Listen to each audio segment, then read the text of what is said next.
जय श्री हरि विष्णु। विजय एकादशी हिंदू धर्म में हर साल फागुन माह के कृष्ण पक्ष की एकादशी तिथि को विजय एकादशी व्रत रखा जाता है। मान्यता है कि इस दिन व्रत उपवास से जातक को हर क्षेत्र में विजय प्राप्त होती है। हर माह में आने वाली एकादशी तिथि का दिन जगत के पालनहार श्री हरि विष्णु की पूजा अर्चना के लिए विशेष माना जाता है। मान्यता है कि इस दिन व्रत और पूजन से साधक की सभी मनोकामनाएं पूरी होती हैं और मोक्ष की प्राप्ति होती है।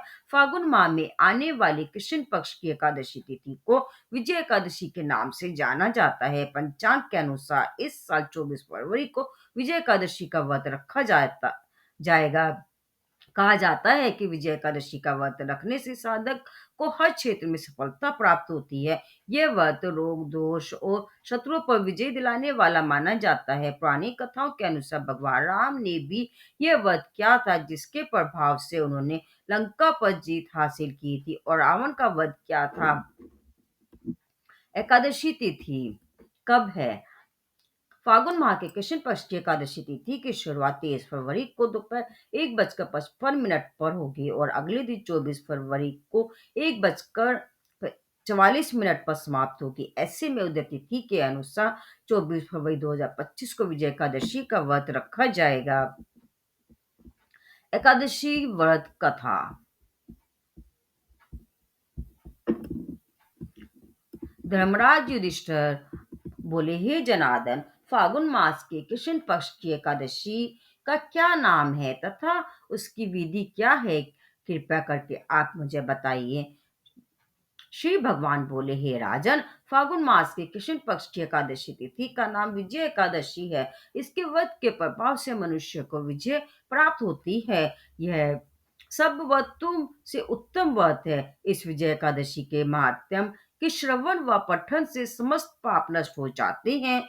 एक समय देवर्षि नारद जी ने जगत पिता ब्रह्मा जी से कहा, महाराज, आप मुझसे मुझसे फागुन मास की कृष्ण पक्ष की एकादशी तिथि का विधान कहिए। ब्रह्मा जी कहने लगे कि हे नारद, विजय एकादशी का व्रत पुराने तथा नए पापों को नाश करने वाला है।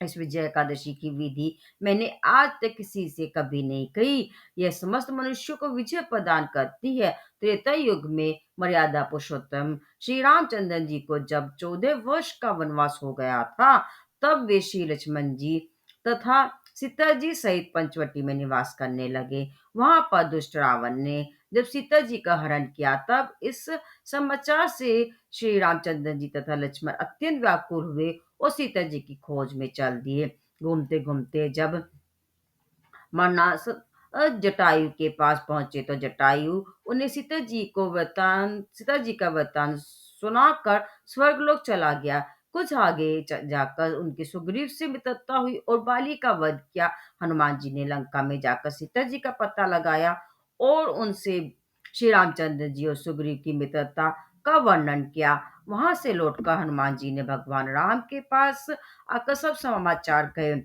श्री रामचंद्र जी ने वानर सेना सहित सुग्रीव की संपाति से लंका को प्रस्थान किया।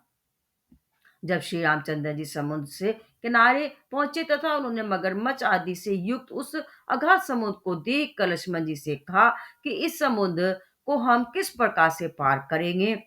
श्री लक्ष्मण जी ने कहा, हे पुराण पुरुषोत्तम, आप आदि पुरुष हैं, सब कुछ जानते हैं। यहाँ से आधा योजन पर कुमारी द्वीप में वक्दालंब नाम के मुनि रहते हैं। उन्होंने अनेक ब्रह्मा देखे हैं।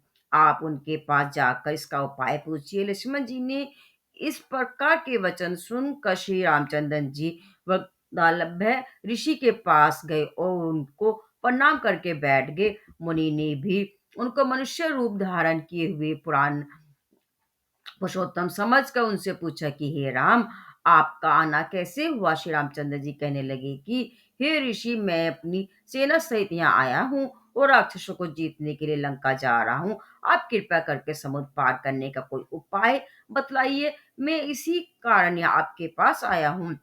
वक्दालभ ऋषि बोले, हे राम, फागुन मास के कृष्ण पक्ष की एकादशी तिथि का उत्तम वध करने से निश्चय ही आपकी विजय होगी, साथ ही आप समुद्र भी अवश्य पार कर लेंगे।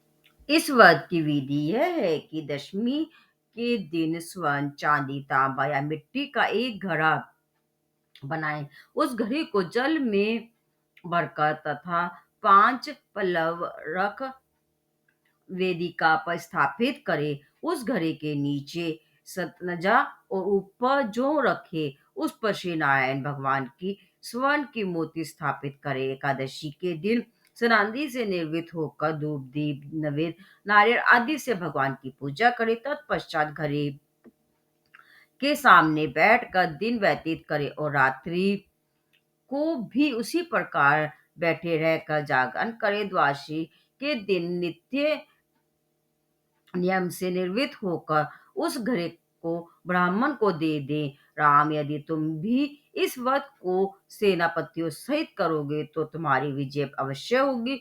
श्री रामचंद्र जी ने ऋषि के कथानुसार इस व्रत को किया और इसके प्रभाव से दैत्यों पर विजय पाई।